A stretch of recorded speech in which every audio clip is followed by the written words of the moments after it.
இக்காலத்தில் உள்ள பெண்கள் மற்றும் ஆண்கள் அழகாக இளமையோடு இருப்பதற்கு காரணம் அவர்களது உடல் மற்றும் சரும பராமரிப்புகள்தான்.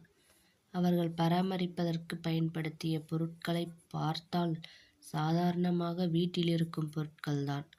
அத்தகைய குறிப்புகள் நமது வீட்டில் உள்ள பாட்டில்கள் சொன்னால் பலர் பிடிக்காமல் செய்வார்கள். ஏனெனில் தற்போது தான் நிறைய அழகு பொருட்கள் கடைகளில் விற்கிறதே, பின் எதற்கு இந்த பொருட்களை பயன்படுத்த வேண்டும் என்பதால் தான். ஆனால் அத்தகைய கெமிக்கல் கலந்த பொருட்களை பயன்படுத்திய பின் அனைவரும் சிறந்தது என்று நினைப்பது பாட்டி சொன்ன அழகு பராமரிப்புகளே.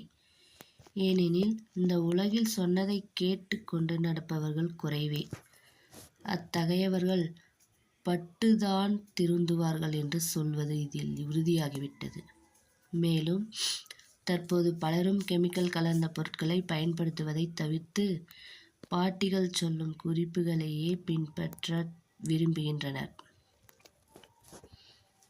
ஆனால் சில வீடுகளில் பாட்டிகள் இல்லாததால் அத்தகையவர்களுக்கு அழகை பராமரிப்பதற்கு பாட்டிகளிடமிருந்து சுட்ட அழகு குறிப்புகளை கொடுத்துள்ளோம். அதை பார்ப்போமா? வாங்கள் பார்க்கலாம்.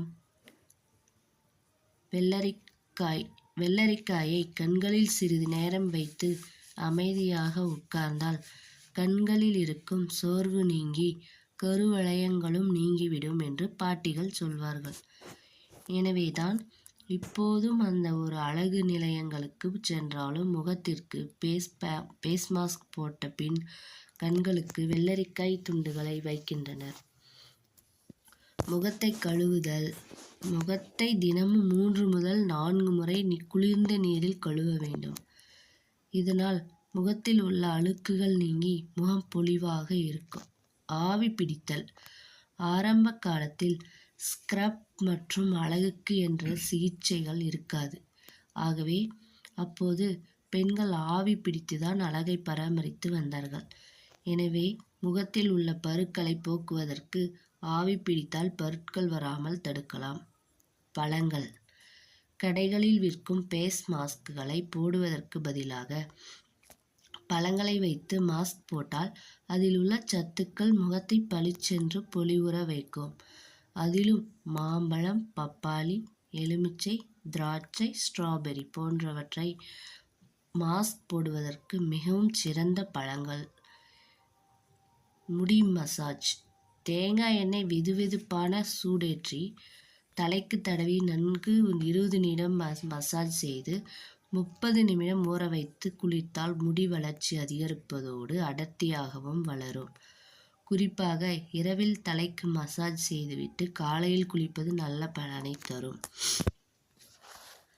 தயிர். கூந்தலுக்கு கெமிக்கல் கலந்த கண்டிஷனர்களை பயன்படுத்துவதற்கு பதிலாக தயிரை பயன்படுத்தினால் கூந்தல் நன்கு பட்டு போன்ற மென்மையாக இருக்கும். Super moisturiser. சருமத்திற்கு கிரீம்கள் மற்றும் லோஷன்கள் பயன்படுத்துவதற்கு தேங்காய் எண்ணெய் அல்லது கடுகு எண்ணெயை தடவினால் சருமம் வெண்மையாக ஈரப்பதத்துடன் சுருக்கமின்றி இருக்கும். எலுமிச்சை. பாட்டிகள் சொல்வதில் தவறாமல் கடைபிடிக்க வேண்டியவைகளில் முக்கியமானவை. எலுமிச்சையை தலைக்கு பயன்படுத்துவதுதான். ஏனெனில் எலுமிச்சையின் சாற்றினை தயிருடன் சேர்ந்து கலந்து தலைக்கு மசாஜ் செய்து குளித்தால் தலையானது சுத்தமாக பொடுகின்றி இருக்கும். மேலும் கூந்தல் உதிர்தலும் தடைபடும். நெய். உதடுகள் மென்மையாகவும் வறட்சியின்றியும் இருப்பதற்கு லிப்பாம்களை பயன்படுத்தாமல் சிறிது நெய்யை தடவி வந்தால் உதடுகளில் வெடிப்புகள் ஏற்படாமல் தடுக்கலாம். கடுகு எண்ணெய். கைகள் மற்றும் கால்களில் வளரும் முடியை எடுப்பதற்கு வேக்சிங் செய்வோம். அவ்வாறு வலியை உண்டாக்கும் வேக்சிங்கை செய்வதற்கு பதிலாக தினமும் காலையில் எழுந்ததும் கைகள் மற்றும் கால்களுக்கு கடுகு எண்ணெய் கொண்டு மசாஜ் செய்த பின் குளிக்க வேண்டும்.